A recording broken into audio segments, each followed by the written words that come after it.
21শে মে অনুষ্ঠিত হতে যাচ্ছে দ্বিতীয় ধাপে উপজেলা নির্বাচন। এই উপজেলা নির্বাচনকে কেন্দ্র করে যেই উপজেলায় নির্বাচন অনুষ্ঠিত হবে সেসব উপজেলাগুলি কিন্তু একদম জমজমাট, যেহেতু প্রতীক পেয়ে গেছে এবং গণসংযোগ প্রায় শেষ সময়, আর অল্প কিছুদিন বাকি আছে নির্বাচনের। এই সময়টা আসলে প্রার্থীরা কাজে লাগাচ্ছেন সাধারণ ভোটারদের কাছে। একদমই গণসংযোগকালীন অবস্থাতে আমরা প্রার্থীদের পাচ্ছি, তাদের সাথে একটু কথা বলছি। আজকে আমরা আছি শরীয়তপুর সদর উপজেলায়।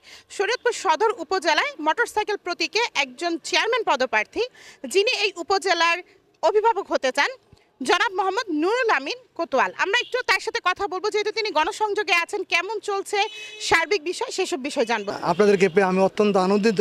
আমি আপনাদের মাধ্যমে শরীয়তপুর সদর উপজেলাবাসীকে সালাম জানাই। আসসালামু আলাইকুম। আমি মোহাম্মদ নুরুল আমিন কোতোয়াল শরীয়তপুর সদর উপজেলা নির্বাচনের চেয়ারম্যান পদে প্রতিদ্বন্দ্বিতা করছি। আমার মার্কা মোটরসাইকেল। আমি শরীয়তপুরবাসীর সমর্থন নিয়ে, সাধারণ জনগণের সমর্থন নিয়ে এই প্রচারণা চালাচ্ছি। আমি ইতিমধ্যেই যে কদিন যাবত আমি নির্বাচনের প্রচারণা চালাচ্ছি, আমি মানুষের প্রচণ্ড সাড়া পাচ্ছি। মানুষের সাড়া পেয়ে আমি আনন্দিত হচ্ছি। কিন্তু এর মধ্যে একটি অন্তরায় সৃষ্টি হয়েছে, সেটা হচ্ছে শরীয়তপুর সদরের মাননীয় সংসদ সদস্য।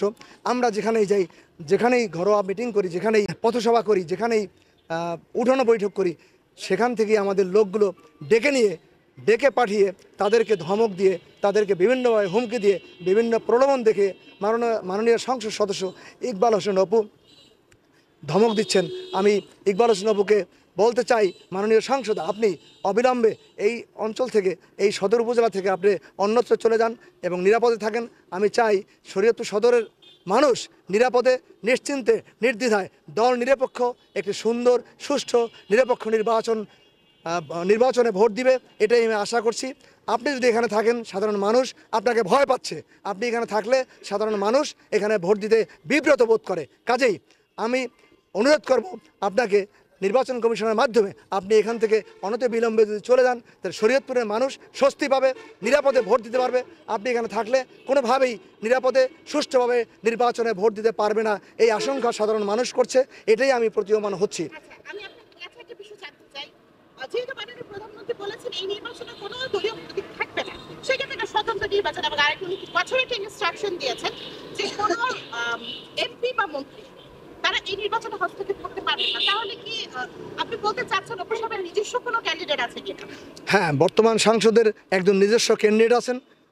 তিনি নির্বাচন করছেন এবং তাকে দিয়েই তিনি নির্বাচনে প্রতিদ্বন্দ্বিতা করিয়ে বিভিন্নভাবে সাধারণ মানুষকে হুমকি ধমক দিয়ে প্রভাবিত করছে এবং ইতিমধ্যেই বিভিন্ন জায়গায় সে তার লোকজন পোস্টার, ব্যানার এবং মানুষকে মেরেছে এবং আমাদের বিভিন্ন প্রোগ্রামে বাধা দিচ্ছেন।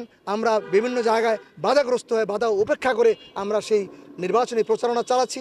আমার বিশ্বাস, যদি নির্বাচন কমিশনের মাধ্যমে তাকে উঠিয়ে নেওয়া হয়, এখান থেকে তাকে নিয়ে যাওয়া হয়, তাকে প্রত্যাহার করা হয়, তাহলে শরীয়তপুরের মানুষ নির্বিঘ্নে, নির্দ্বিধায় দল নিরপেক্ষ নির্বাচনটি আনন্দ উৎসবের মধ্য দিয়েই করতে পারবে, এটাই আমার বিশ্বাস। যদি মাননীয় সংসদ সদস্য এখানে অবস্থান করেন, তাইলে অবশ্যই আমরা শঙ্কায় থাকি এবং সাধারণ মানুষ, ভোটাররা শঙ্কায় আছে। উনি এখানে থাকলে মানুষ ভোট দিতে যাবে কিনা আমি কনফিউজ, এখানে আমি সন্দেহ প্রকাশ করছি। এখানে কাজেই অবিলম্বে তাকে প্রত্যাহার করে নিতে হবে। যেহেতু মাননীয় প্রধানমন্ত্রীর নির্দেশনা আছে, নির্বাচন কমিশনের নির্দেশনা আছে, আমরা দল নিরপেক্ষ নির্বাচনের জন্য মাননীয় প্রধানমন্ত্রী এবং নির্বাচন কমিশনের নির্দেশনার প্রতি শ্রদ্ধা জানিয়ে বলতে চাই, আপনি এখান থেকে চলে যান। মানুষ নির্বিঘ্নে, নির্দ্বিধায় মাননীয় প্রধানমন্ত্রীর নির্দেশনা অনুযায়ী, নির্বাচন কমিশনের ইচ্ছা অনুযায়ী ভোটটি প্রদান করবেন।